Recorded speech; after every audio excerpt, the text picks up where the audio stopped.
নমস্কার বন্ধুরা, মৌস কিচেনে সকলকে স্বাগত জানাচ্ছি। আজকে যে রেসিপিটি আমি আপনাদের সামনে শেয়ার করছি সেটি হলো পনির পরোটা। দেখুন আমি পনির পরোটা কিভাবে তৈরি করলাম। এখানে আমি 200 গ্রাম পনির নিয়েছি। পনিরগুলোকে আমি গ্রেটারের সাহায্যে এভাবে গ্রেট করে নিচ্ছি। পনিরগুলোকে ভালো করে গ্রেট করে নিতে হবে। এইভাবে গ্রেট করে নেওয়ার পর এর মধ্যে আমি দিয়ে দিচ্ছি 3-4টে কাঁচা লঙ্কা কুচি করে দিয়ে দিলাম, একটা বড় সাইজের পেঁয়াজ আমি কুচি করে দিয়ে দিলাম, তারপরে সামান্য অল্প ধনেপাতা নিয়ে আমি কুচি করে দিলাম। তারপর আমি দিয়ে দিচ্ছি হাফ চামচের মতো লাল লঙ্কার গুঁড়ো, দিয়ে দিচ্ছি হাফ চামচের মতো জিরের গুঁড়ো, আর দিয়ে দিচ্ছি হাফ চামচের মতো ব্ল্যাক পেপার, আর দিয়ে দিচ্ছি সামান্য অল্প লবণ। দিয়ে ভালো করে আমি মেখে নিচ্ছি।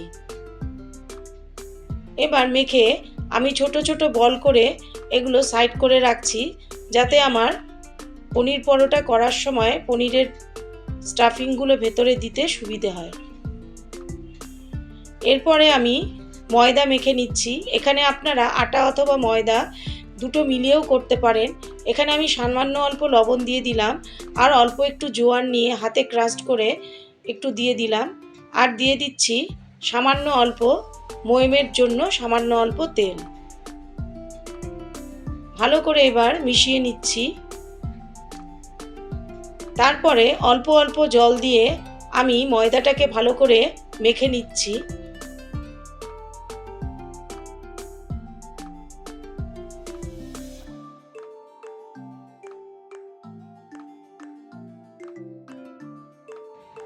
অল্প অল্প করে জল দিয়ে আমি ভালো করে মেখে নিলাম।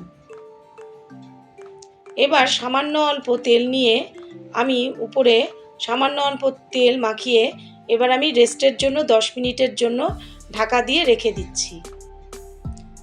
10 মিনিট পর আমি ঢাকনিটি সরিয়ে দিলাম। এবার এই ময়দার থেকে আমি বড় বড় কয়েকটা লেচি কেটে নিচ্ছি। পনির পরোটা বানানোর জন্য আমি বেশ কয়েকটা বড় বড় এইভাবে বল তৈরি করে নিলাম।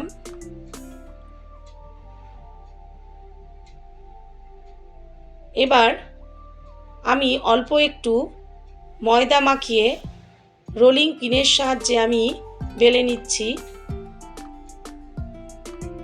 অল্প একটু বেলে নিয়ে তারপরে আমি এর ভেতরে পনিরের স্টাফিংটা ভরব।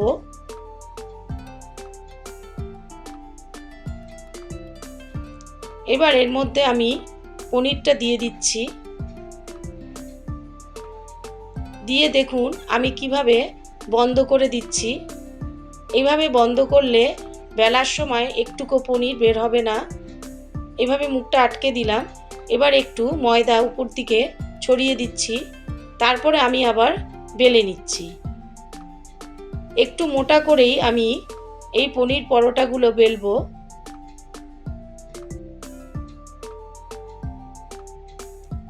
এবার আমি গ্যাসে গরম তাওয়া বসিয়ে দিয়েছি। এভাবে আমি বেলে নিলাম। এভাবে আমি কয়েকটা পরোটা বেলে নিয়ে থালার মধ্যে রেখে দিলাম।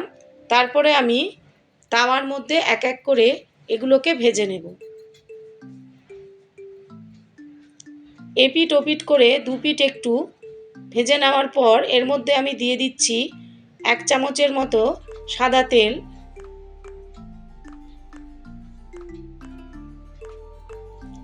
সাদা তেল দিয়ে মিডিয়াম ফ্লেমে আমি এপিট ওপিট করে দুপিট ভালো করে ভেজে নেব।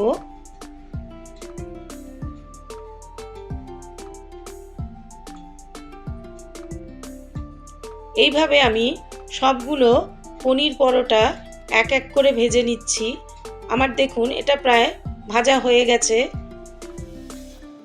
এবার আমি একটি প্লেটের মধ্যে নামিয়ে নিচ্ছি।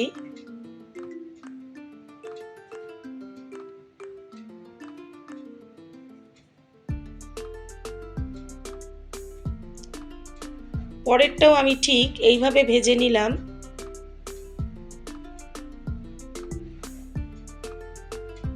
অল্প তেল দিয়ে দিলাম।